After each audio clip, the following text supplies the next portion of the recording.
Assalamu alaikum. My name is Chaudhry Mohammad Uzair. Today I will discuss first assignment of digital image processing.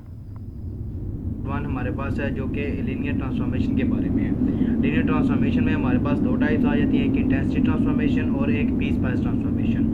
Intensity transformation में हमारे पास जो है इसकी further तीन types हैं, जिसमें image negative transformation, log transformation और पावर लॉ ट्रांसफॉर्मेशन है। और जो पीस वाइज ट्रांसफॉर्मेशन है उसमें हमारे पास contrast transformation, bit plane slicing और इंटेंसिटी स्लाइसिंग आ जाती है।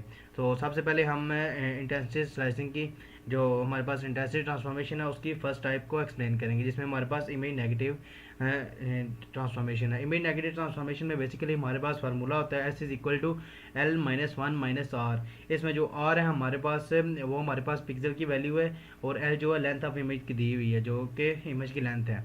अब हम अपने कोड को देखते हैं। सबसे पहले हमने जो है ओरिजिनल इमेज को प्लॉट करवाया, उसके बाद हमने नेगेटिव इमेज को प्लॉट करवाया। बेसिकली हमारे पास जो है नेगेटिव इमेज में ये होता है कि हमारे पास जो डार्क एरिया आ रहा होता है वो हमारे पास डल हो जाता है, और जो डल एरिया आता है वो हमारे पास वो नेगेटिव इमेज में हमारे पास डार्क एरिया शो होता है।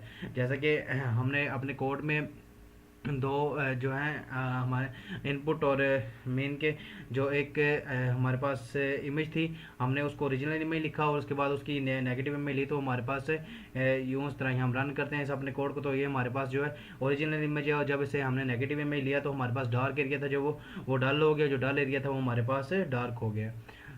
और अब हम मूव करते हैं हमारे जो सेकंड टाइप है इंटेंसिटी ट्रांसफॉर्मेशन की, लॉग ट्रांसफॉर्मेशन। बेसिकली हमारे पास जो लॉग ट्रांसफॉर्मेशन होती है उसका हमारे पास फार्मूला होता है c log of one plus r. इसमें जो हमारे पास आर दिया होता है वो हमारे पास बेसिकली नंबर ऑफ पिक्सल्स होते हैं। और अब इसके बाद हमारे पास से ये है कि हमने जो है इसका फार्मूला लिखा। पहले हमने कि आई एम रीड की कमांड यूज़ की और हमने इमेज को रीड करवाया। उसके बाद हमने सी की वैल्यू इंटर की, और हमने जो फार्मूला यूज़ किया वो मैं पहले बता चुका हूँ, सी लॉग वन प्लस आर। और उसके बाद हमने सब प्लॉट की कमांड यूज़ करके जो है दोनों इमेजेस को प्लॉट करवा लिया। तो जब हम अपने कोड को रन करेंगे तो हमारे पास से जो इमेज आएगी लॉग ट्रांसफॉर्मेशन की वजह से वो हमारे पास से इस तरह आएगी। Let us run our code. तो ये हमारे पास इमेज आई है जिसमें हमारे पास ओरिजिनल इमेज हमारे पास दी हुई है, और जब इस हमने उसकी लॉग ट्रांसफॉर्मेशन इमेज निकाली है तो वो हमारे पास उस तरह आ गया, जिसमें हमारे पास जो है जो इमेज जो दिया हुआ था बेसिक, जो इसमें इमेज फ्लावर दिया हुआ है हमारा, उसके पास वो डार्केस्ट एरिया आ गया उसका। सो let's move towards next transformation which is about power law transformation, जिसे हम गैमा ट्रांसफॉर्मेशन भी कहते हैं। सो गैमा ट्रांसफॉर्मेशन में हमारे पास ये होता है कि हमने इसमें इनपुट इमेज पहले हमने दी, जिसमें हमने आई एम रीड की कमांड यूज़ की, क्योंकि हमने इमेज अपलोड करनी है तो उसे ये इमेज को रीड कर लेगा।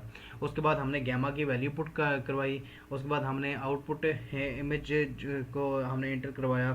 सो जब हम इसमें ये हमारे पास ये होता है कि जो पावर लॉ ट्रांसफॉर्मेशन होती है उसमें हमारे पास कांस्टेंट यूज़ होता है, और जिसमें हम यूज़ करते हैं उसकी वैल्यू जो यूज़ करते हैं वो 1.5 यूज़ करेंगे। बेसिकली हमारे पास जो इसका फार्मूला होता है वो हमारे पास होता है एस इज इक्वल टू सी और एस टू बार गैमा। जो हम आर पुट करेंगे वो हम एक कांस्टेंट वैल्यू पुट करेंगे जो कि हमारे पास 1.5 है। उसके बाद हमने सब प्लॉट की कमांड यूज़ करके दोनों इमेजेस को प्लॉट करवा लेंगे, जो हमारे पास ओरिजिनल इमेज थी और उसके बाद हमारे पास जो पावर लॉ ट्रांसफॉर्मेशन लगाने के बाद यानी गैमा ट्रांसफॉर्मेशन लगाने के बाद जो इमेज आएगी। So let us run our code.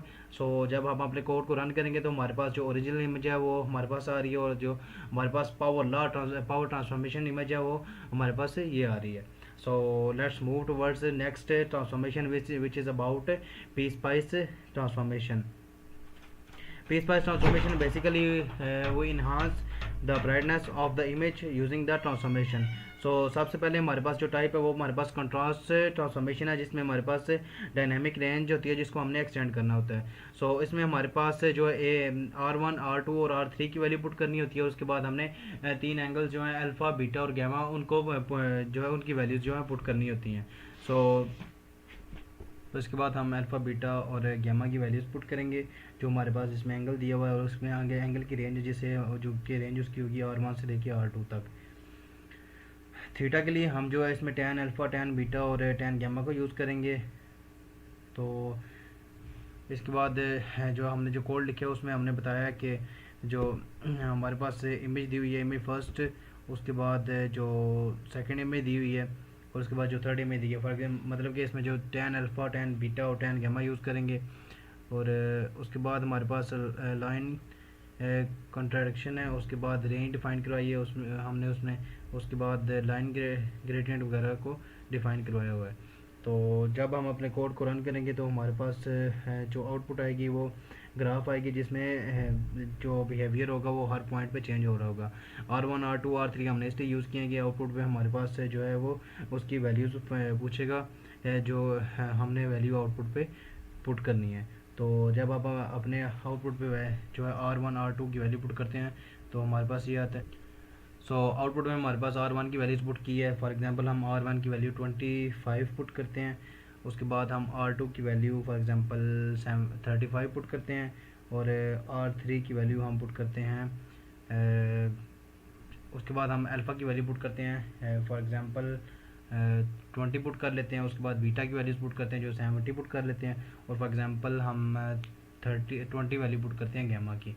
सो जब हम कोड को रन करते हैं तो हमारे पास जो उसकी आउटपुट आती है वो इस तरह आती है कि जिसमें एक ग्राफ भी आता है जिसका बिहेवियर हर पॉइंट पे चेंज हो रहा है। सो आप देख सकते हैं कि कंट्रास्ट जो स्ट्रेचिंग थी उसमें हमारे पास रेंज के मुताबिक जो है जो पिक्चर का बिहेवियर है वो हर पॉइंट पे चेंज हो रहा है। सो सबसे इम्पोर्टेंट इसमें हमारे पास ग्राफ था जिसमें हमारे पास बिहेवियर चेंज हो रहा था। आप देख सकते हैं कि 0 से लेके हमारे पास जो है 30 तक बिहेवियर चेंज है, और उसके बाद हर पॉइंट पे हमारे पास ग्राफ का बिहेवियर चेंज आ रहा है। So let's move towards next transformation which is about intensity level slicing transformation. So इसमें हमारे पास जो इंटेंसिटी लेवल ट्रांसफॉर्मेशन है उसमें हमारे पास ये होता है कि हमारे पास स्पेसिफिक इंटेंसिटी रेंज होती हैं, जिसमें हम इंटेंसिटी की रेंज को हम सेलेक्ट करते हैं। इसमें हमने जो है IMRate की कमांड यूज़ की है, उसके बाद आर मिन और आर मैक्स की वैल्यू पुट की है इसमें हमने। उसके बाद हमने लूप लगाया फॉर और एल्स का, उसके बाद फॉर लूप स्टार्ट किया जिसमें हमने स्टेटमेंट लगाई है फॉर एल्स की, और उसके बाद हमने जो है ओरिजिनल इमेज और हमारे पास जो रिजल्टेड इमेज आती है इंटेंसिटी लेवल स्लाइसिंग के बाद हमने वो इमेज प्लॉट करवाई है। तो let us move to run our code to see our intensity level slicing transformation. So जब हम अपने कोड को रन करते हैं तो हमारे पास इस तरह की आउटपुट आती है जिसमें हमारे पास UT टेक्सला की इमेज आती है, जो कि हमारे पास इमेजेस की ये हमारे पास इमेज है, ये इंटेंसिटी लेवल स्लाइसिंग करने के बाद इमेज आई है। जो ओरिजिनल इमेज है हमारे पास वो ये दी हुई है UT टेक्सला की, university of engineering and technology Taxila. और जब हम इसकी इंटेंसिटी लेवल स्लाइसिंग करते हैं तो हमारे पास ये पिक्चर आ जाती है, ये वाली हमारे पास फाइनल पिक्चर आती है। So let's move towards our next transformation which is about bit plane slicing. इसमें हमारे पास ये होता है कि हम पिक्सल को जो हम बिट की फॉर्म में कन्वर्ट कर लेते हैं। इसमें हमारे पास ग्रे लेवल्स होते हैं जिसको हम बाइनरी में कन्वर्ट करते हैं, और फिर हमने इसमें जो है IMRate की कमांड यूज़ की है।